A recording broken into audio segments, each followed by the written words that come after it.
तो the ultimate fighter episode 3 खत्म हो चुका है और यहाँ पर एक सैड न्यूज है क्योंकि वंस अगेन हम हार चुके हैं। जिधर अर्शियन मेमन फाइट को विन नहीं कर पाया, वो राउंड 1 में TKO हो गया। अब ये चीज एपिसोड रिलीज होने से पहले ऑलमोस्ट सबको ही पता था कि अर्शियन फाइट को विन नहीं किया है, बट येस डेफिनेटली एक और इंडियन फाइटर ने लूज किया है और पता नहीं वो दिन कब आने वाला है जब हम इंटरनेशनल फाइट्स को भी विन करेंगे। पर अब एनीवेज फाइट की बात करते हैं और यहाँ पर इमेनॉल रॉड्रिगेज ने बॉम्ब्स लैंड किया अर्शियन के ऊपर, जिधर हर एक पंच जो भी अर्शियन की चिन पे पड़ा है उसका ऐसे लग रहा था कि कभी भी अर्शियन नॉकआउट हो सकता है। पर एक बात हमें पता लगी है कि अर्शियन की चिन बहुत ज्यादा स्ट्रॉन्ग है। उसने सारे पंचेस को क्लीन लिया अपनी चिन पर वो एक बार भी नॉकडाउन नहीं हुआ। तो ये थोड़ा सा गुड पॉइंट हम बोल सकते हैं इस पूरी फाइट में जो हमें देखने को मिला, जिधर अर्शियन की चिन स्ट्रॉन्ग है। बट इसके अलावा गाइस, जब डिफेंस की बात करते हैं, जब अटैकिंग की बात करते हैं, तो ऑनेस्टली स्पीकिंग अर्शियन ने यहां पर गुड फाइट नहीं की है। और जिसको याद है, जब मैंने पहली बार अर्शियन की फाइट के बारे में बात की थी तो वहां पर मैंने यही बोला था कि अर्शियन की स्ट्राइकिंग सही है, वो जब अटैक करता है तो वो ठीक है, बट जब डिफेंस की बात आती है तो अर्शियन वहां पर बहुत ज्यादा वीक है। तो यहां पर फाइट में एग्जैक्टली हमें यह देखने को मिला है, जिधर अर्शियन की जो फुट प्लेसमेंट थी वो जरा भी ठीक नहीं थी और इसके साथ अर्शियन बहुत कम टेक्निकल रहा। वो हमेशा देख रहा था ब्रॉल करने का, जिसकी वजह से जो अर्शियन की चिन थी वो पूरी हवा में थी। अगर मैं किसी का एग्जांपल दूं तो UFC में हम बात करते हैं पैडी पिमलेट की चिन की, तो यहां पर अर्शियन ने उससे भी ज्यादा हवा में अपनी चिन को रखा था।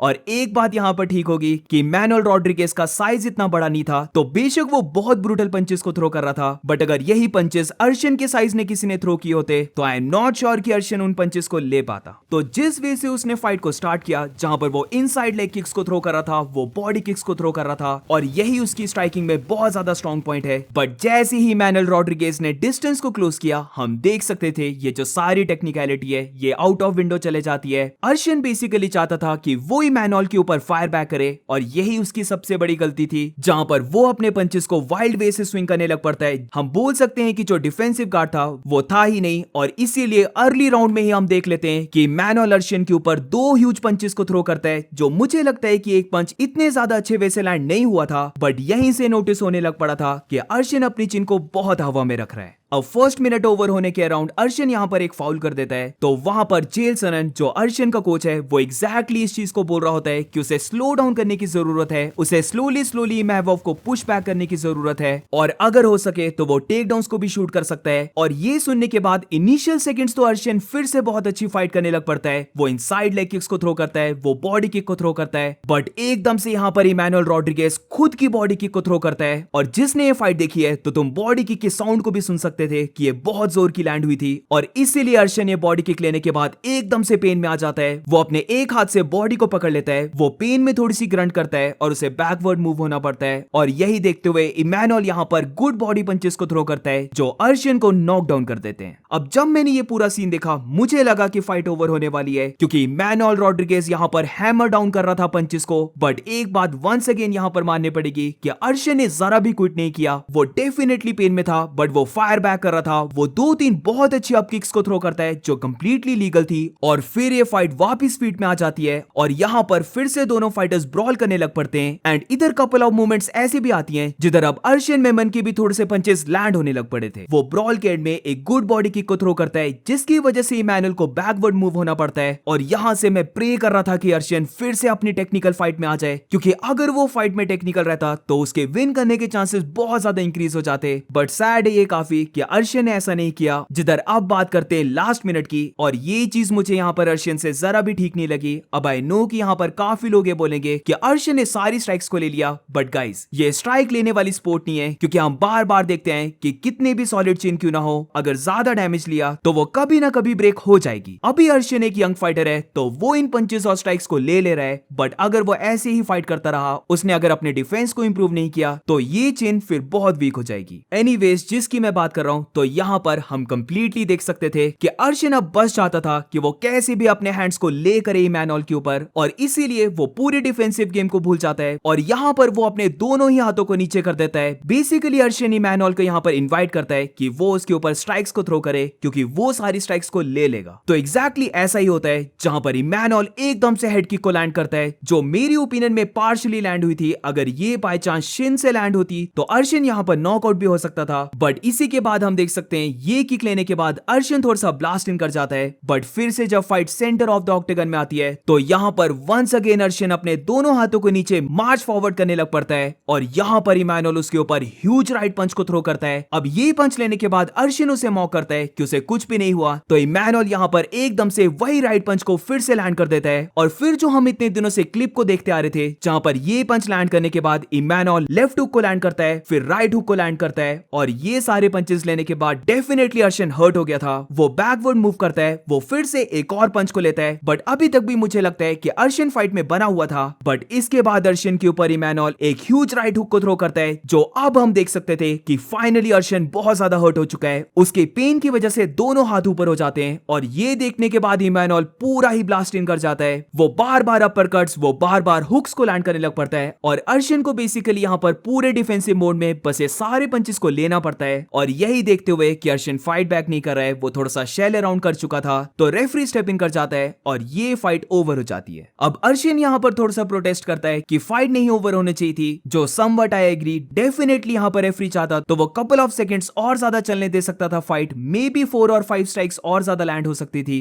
बट क्योंकि यहाँ पर अर्शन ने फायर बैक नहीं किया और ये देखते हुए रेफरी फाइट को स्टॉप कर देता है। तो थोड़ा सा ये अर्ली स्टॉपेज था, अगर ये फाइट थोड़ी सी और सेकंड चलती तो मैं जरा भी माइंड नहीं करता। बट गाइस बात वहीं पर फिर से आ जाती है कि अब तो हमारे से फर्स्ट राउंड भी सर्वाइव नहीं हो रहा है। वंस अगेन हम फाइट को हार चुके हैं। अब क्या ये फाइट एक वॉर फाइट थी? तो डेफिनेटली ये वॉर फाइट थी। आई मीन डायना व्हाइट ने अर्शन को मोटिवेटेड वर्ड्स बोले कि उसकी चिन बहुत ज्यादा सॉलिड है तो उसे अपने हेड को अप रखना चाहिए, बट टू बी ऑनेस्ट ये चीज इनफ नहीं है। पूरी फाइट में हमने देखा है कि अर्शन ने अपने स्टैंड अप में बहुत ज्यादा गलती की है। इनफैक्ट फाइट के टाइम और फाइट के बाद भी जब हम चेल सनन की बात सुनते हैं तो वो यही चीज को एक्सप्लेन कर रहा होता है कि वो अर्शन को फाइट में बोल रहा होता है कि उसे काम डाउन रहने की जरूरत है, उसे अपनी चिन को इतना ज्यादा हाई नहीं रखना चाहिए और अगर वो चाहे तो वो टेक डाउन्स को भी शूट कर सकता है, वो अपनी फाइट को मिक्स कर सकता है। बट अनफॉर्चुनेटली ये सारी चीजें हम फाइट में नहीं देखते हैं। जब भी दोनों के बीच में ब्रॉल हुआ है तो एक चीज हम क्लियरली कंपेयर कर सकते थे। अगर हम इमैनुअल रॉड्रिगेज के स्टांस को देखें तो उसने ब्रॉल करने के टाइम भी प्रॉपर स्टांस को बनाया था, बट यही चीज अगर हम अर्शन की देखते हैं तो हम क्लियरली देख सकते थे कि यहाँ पर अर्शन ने अपने हिप्स को स्क्वायर कर दिया है, उसके दोनों फीट पैरेलल आ चुके हैं और ये फाइट में कभी भी ठीक नहीं रहता क्योंकि इससे चिन एक्सपोज हो जाती है, जो तुम्हारा डिफेंस होता है वो बहुत ज्यादा वीक हो जाता है। इसके ऊपर से अर्शन अपने हैंड्स को भी ऊपर नहीं रख रहा था, तो ऑब्वियसली ऐसी पोजीशन में इमैनुअल उसे पनिश कर रहा था बिग पंचेस को लैंड करके।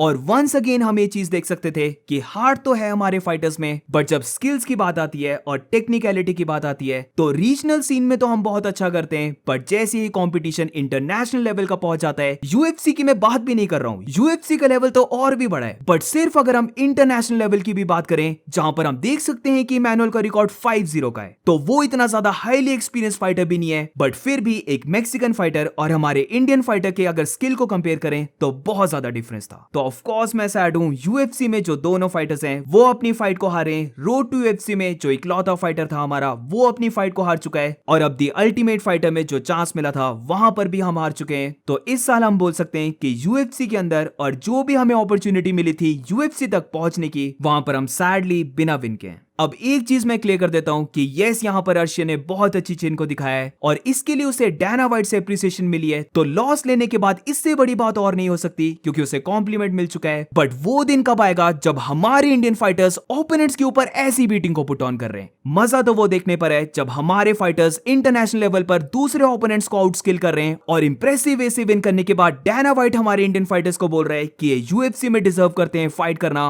और जो ओपोनेंट है जिसने ब्रूटल बीटिंग को लिए उसे फिर एप्रिसिएशन के वर्ड्स मिल रहे हैं। तो दैट्स इट गाइस, ये था पूरा ब्रेकडाउन वीडियो। वंस अगेन थोड़ा सा मूड खराब हो चुका है और इसके ऊपर से ये चीज मुझे बहुत पहले से पता थी कि अर्शन फाइट को विन नहीं किया है, बट पता नहीं क्यों जब मैं ये फाइट को देख रहा था तो तब भी अंदर से एक हल्की सी होप जग रही थी कि क्या पता अर्शन फाइट को विन ही कर गया हो या फिर बहुत ही क्लोज वे से वो फाइट को हारा हो। और फाइट देखते हुए मैं ये चीज भूल ही चुका था कि मुझे पता है कि रिजल्ट क्या रहने वाला है। तो anyways do let me know in the comments तुम्हारी क्या ओपिनियन है इस फाइट को लेकर, और मिलते हैं नेक्स्ट वीडियो में।